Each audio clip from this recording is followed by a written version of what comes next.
नहीं, ज्यादा कोई हवा दे तो हवा लेना नहीं, बॉल में जब हवा दिया जाता है तो ज्यादा फट जाता है। बोलो राधे राधे। ज्यादा कोई प्रशंसा करे तो फूलना नहीं, प्रशंसा सुनने पर बड़ा मीठा लगता है, रसगुल्ला से भी ज्यादा स्वादिष्ट होता है प्रशंसा। इसलिए प्रशंसा से हम जब कोई प्रशंसा करता है तो कान बंद कर लेते हैं। मैं प्रशंसा सुनना नहीं चाहता, ज्यादा प्रशंसा नहीं सुनना चाहिए। बोलो राधे राधे। ये भी बात है, लेकिन रियलिटी हो, करेक्ट हो, परफेक्ट हो, सच्चाई हो तो 2-4% चल जाए। जरूरत से ज्यादा अत्यधिक प्रशंसा कान को तो प्रिय लगता है, लेकिन होता है बाद में नुकसान। ये सबके लिए कह रहा हूं। नहीं तो नंद रानी को पूरा मक्खन लगाया और वो प्रसन्न हो गई, प्रफुल्लित हो गई। कहा कि सुनो, ये लल्ला को दे दो मेरे गोद में, मैं इसे दूध पिला दूंगी। भगवान ने इतना सुना तो रोने लगे। कन्हैया 6 दिन के भी नहीं हुए थे, 6ठा दिन था, रोने लगे। अरे नंद रानी, तुम्हें मैं कहती हूँ दो ना इसको, मैं अपने गोद में ले लूंगी और गोद में लेने के बाद इसे दूध पिला दूंगी और सो जाएगा, कभी रोएगा ही नहीं, कभी नहीं रोएगा तेरा लल्ला। जाओ, मैं कहती हूँ हमेशा हमेशा के लिए चुप हो जाएगा। बात तो सही कह रही थी वो, किंतु भगवान के यहाँ किसी का नहीं चलता। भगवान तो मायापति हैं, माया नहीं, भगवान श्री कृष्ण मायापति हैं। भगवान के सामने किसी का माया नहीं चलता। कोई भी कितना भी मायावी क्यों न बन जाए, उनके यहाँ सब फेर। इसलिए भगवान श्री कृष्ण देख करके रोने लगे। झट से जब रुलाई सुनी, नंद रानी को बर्दाश्त नहीं हुआ, कान्हा जोर जोर से रो रहे थे, तब गोद में दे दिया। और जब गोद में दे दिया, जब गोद में दे दिया तो वो कन्हैया चुप हो गए। जैसे ही रत्नमाला के गोद में गए कान्हा, वो चुप हो गए। तो उन्होंने कहा कि मैंने तुमसे कहा था ना, मैंने तुमसे कहा था ना कि तुम मेरे को गोद में दोगे तो चुप हो जाएगा। तो महाराज लल्ला गोद में गए और चुप हो गए। कन्हैया ने इशारा किया, अब काम करो अपना, जिस काम से आई हो अपना काम करो। वो किस काम से गई थी?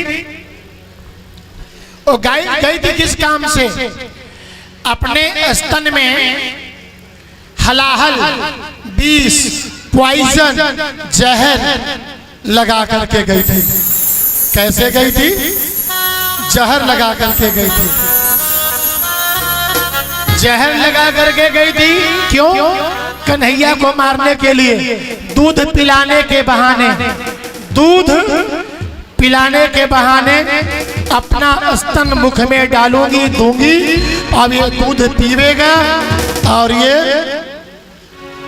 साफ हो जाएगा। मैंने कंस का जो रास्ता है साफ हो जाएगा, खुला हो जाएगा, कंस निष्कंटक हो जाएगा, फिर कंस को कोई मारने वाला नहीं होगा। इसी उद्देश्य से रत्नमाला सौंदर्य की मूर्ति बन करके आई थी। भगवान श्री कृष्ण ने शिव को याद किया, ऐ भोले बाबा, मैं तो गोकुल में 12 वर्ष रहने के लिए आया हूँ।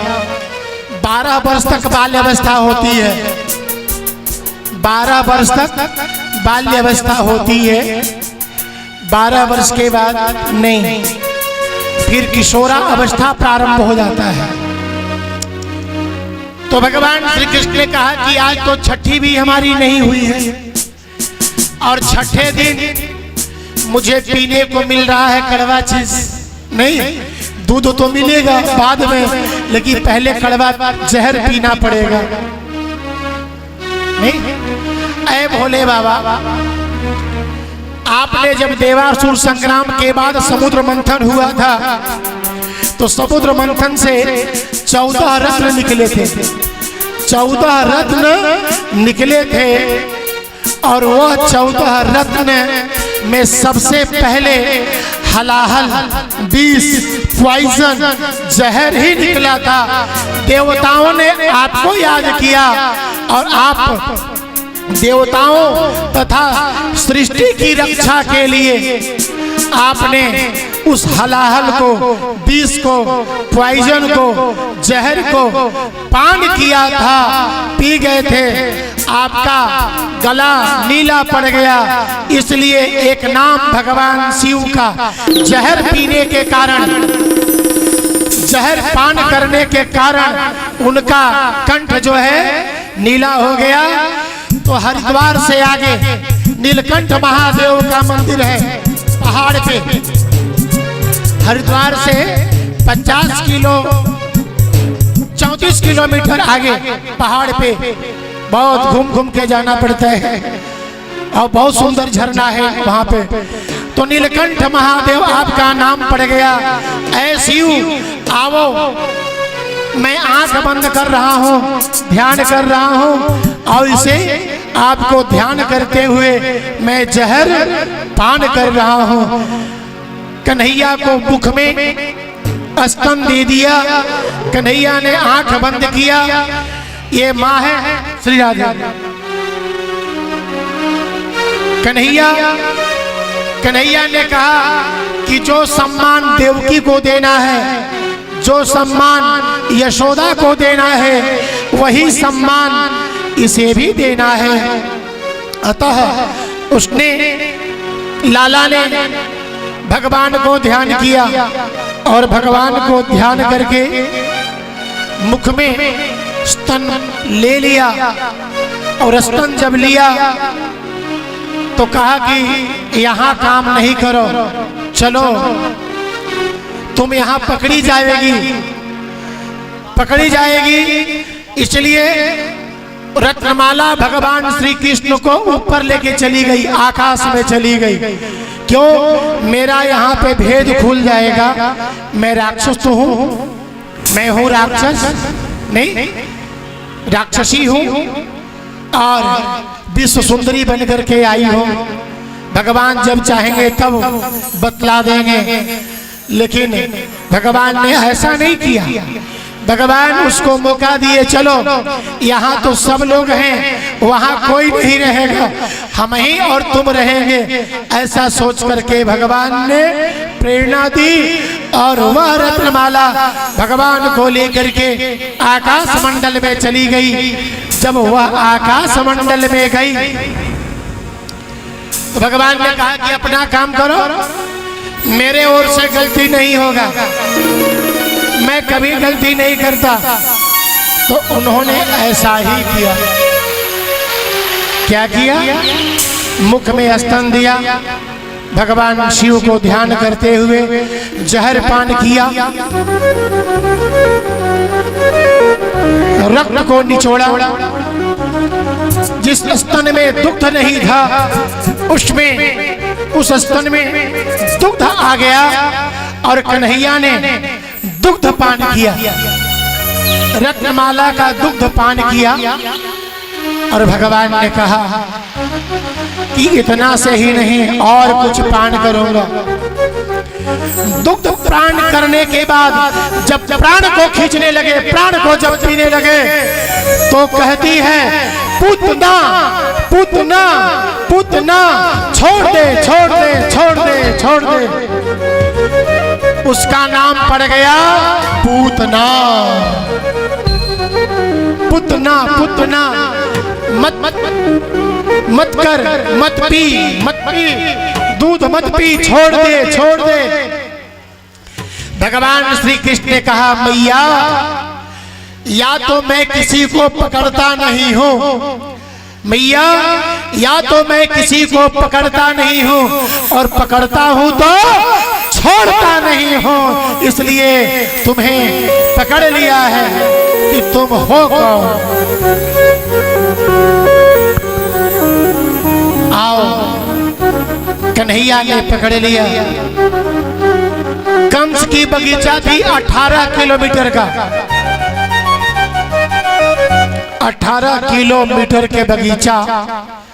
इतना उसका विशाल शरीर था।